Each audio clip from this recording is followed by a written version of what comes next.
Selamat malam ibu-ibu semuanya. Mari bersama kita akan mempersiapkan diri kita masuk dalam doa sebelum kita merenungkan firman-Nya.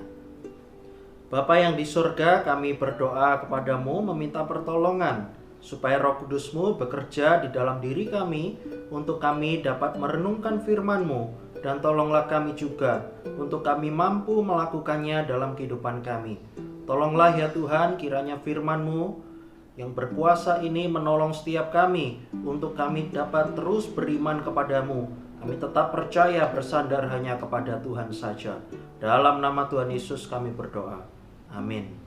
Mari saudara, malam hari ini kita akan merenungkan satu bagian firman Tuhan, masih tentang perumpamaan. Mari kita belajar dari satu perumpamaan yang Tuhan Yesus ajarkan kepada setiap kita. Perumpamaan tentang sahabat di tengah malam. Perumpamaan tentang sahabat di tengah malam. Mari kita melihat Lukas pasal 11 ayat 5 sampai 8. Lukas pasal 11 ayat 5 sampai 8. Kalau sudah menemukan, saya membacakannya bagi kita semuanya.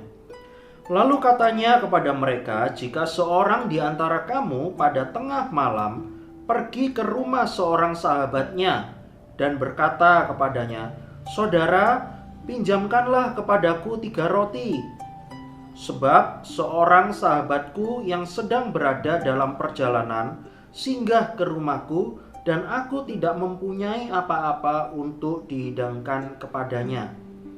Masakan ia yang di dalam rumah itu akan menjawab, "Jangan mengganggu aku, pintu sudah tertutup dan aku serta anak-anakku sudah tidur. Aku tidak dapat bangun dan memberikannya kepada saudara. Aku berkata kepadamu, sekalipun ia tidak mau bangun dan memberikannya kepadanya karena orang itu adalah sahabatnya, namun karena sikapnya yang tidak malu itu, ia akan bangun juga dan memberikan kepadanya apa yang diperlukannya." Amin. Demikianlah firman Tuhan. Saudara sekalian, mungkin kita pernah dengar satu istilah ketika kita mempunyai seorang tamu atau kita bertamu ke rumah seseorang. Biasanya ketika seorang tamu tersebut mempersilakan tamu masuk, tuan rumah itu biasanya seringkali kita mendengar istilah, "Jangan sungkan, anggap saja rumah sendiri." Nah, saudara sekalian, mungkin kita seringkali mendengarkan kalimat ini. Mungkin kita yang mengucapkan kepada tamu kita. Atau sebaliknya, mungkin ketika kita bertamu di rumah seseorang, tuan rumah tersebut berkata kalimat demikian kepada setiap kita. Apakah hal ini menunjukkan basa-basi? Saya pikir tidak. Lalu apakah ketika tuan rumah mempersilakan tamunya masuk, "Jangan sungkan, anggap rumah sendiri"? Apakah tamunya bisa dengan seenaknya, "Wah, anggap saja rumah ini adalah rumah saya sendiri, lalu saya bisa berbuat apapun juga seperti kita berbuat sesuatu ketika kita di rumah kita sendiri"? Saudara sekalian, kira-kira apa makna demikian? Yang pasti adalah mungkin tuan rumah tersebut mempersilahkan tamunya itu masuk supaya apa? Supaya jangan sungkan-sungkan. Supaya apa? Supaya menunjukkan bahwa sang tuan rumah betul-betul menyambut dengan gembira tamu yang datang tersebut. Apalagi kalau seorang tamu itu adalah keluarga kita sendiri, atau sahabat kita, ataupun juga mungkin teman atau kerabat yang sudah lama tidak bertemu dengan kita. Kita persilakan dia masuk, kita menunjukkan kita itu menyambut dia dengan sukacita dan penuh dengan kegembiraan.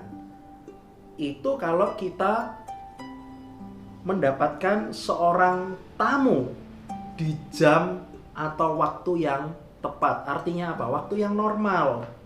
Tetapi saudara sekalian, kalau kita melihat di dalam firman Tuhan ayat 5 sampai ayat yang ke-8 ini, Tuhan Yesus ini ingin menunjukkan sebuah perumpamaan. Ada seorang yang datang mengetuk pintu rumah sahabatnya di tengah malam.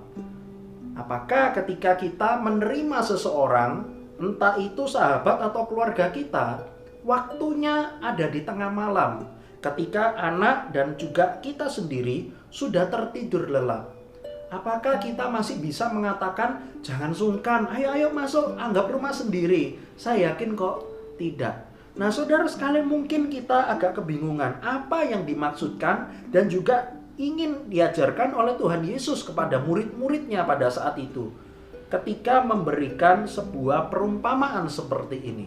Saudara, hal yang pertama yang perlu kita perhatikan adalah ayat 5 sampai ayat yang ke-8 ini berbicara tentang konteks atau tentang ajaran berdoa. Kalau kita melihat ayat 1 sampai ayat yang keempat, di situ ketika para murid Tuhan Yesus menanyakan kepada Tuhan Yesus, "Tuhan, kami ini harusnya berdoa seperti apa?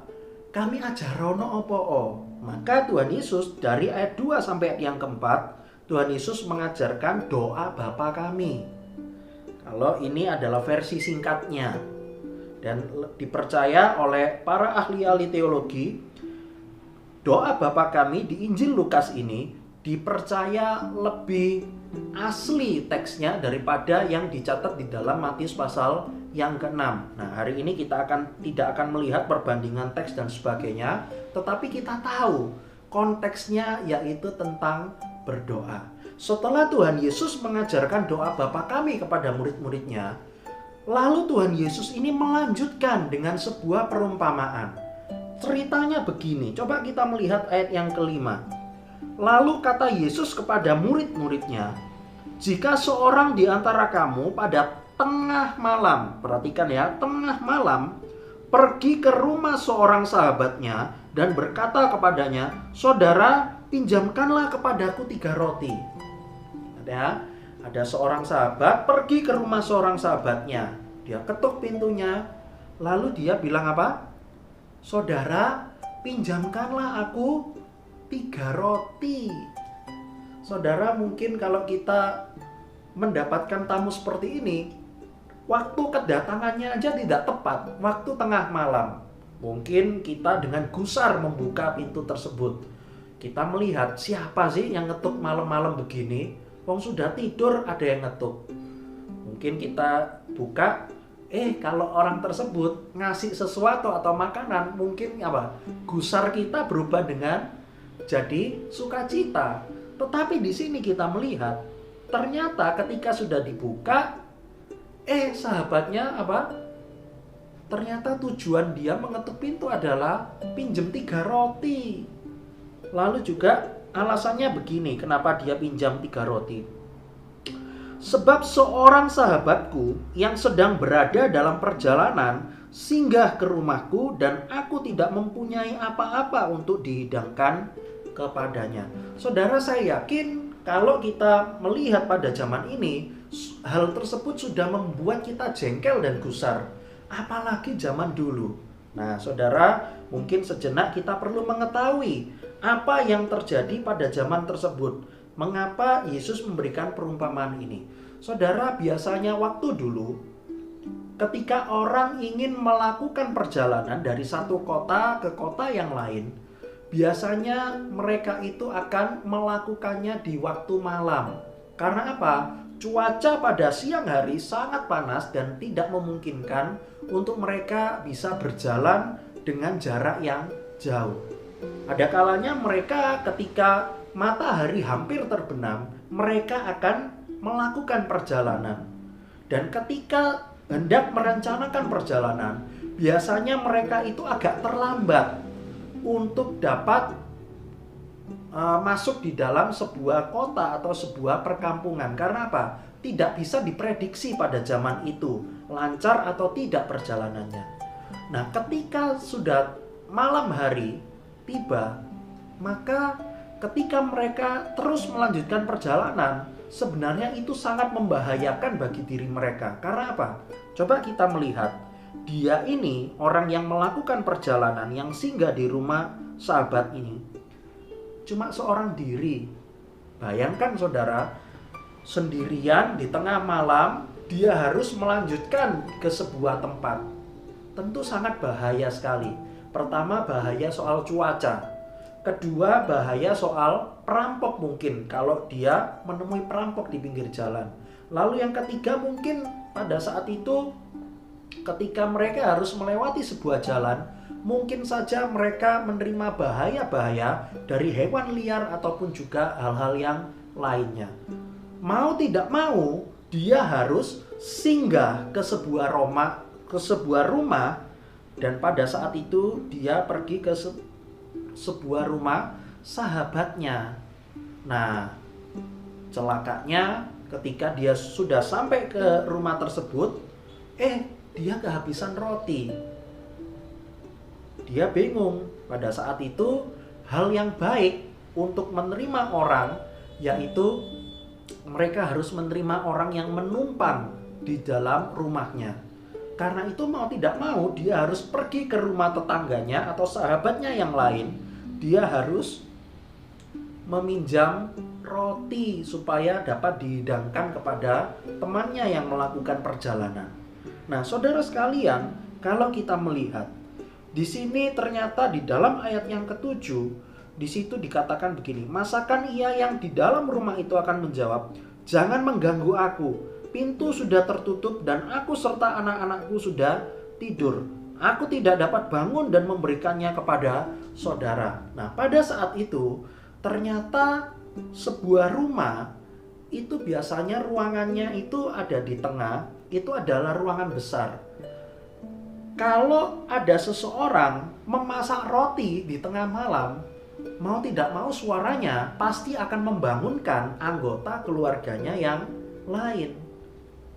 Nah, saudara, mungkin ini adalah sebuah pilihan yang sulit. Mau ditolak, pada saat itu kebaikan yang besar adalah menerima orang yang menumpang di sebuah rumah. Tetapi kalau diterima, resikonya adalah anggota keluarganya bisa terbangun karena suara yang keras ketika membuat roti.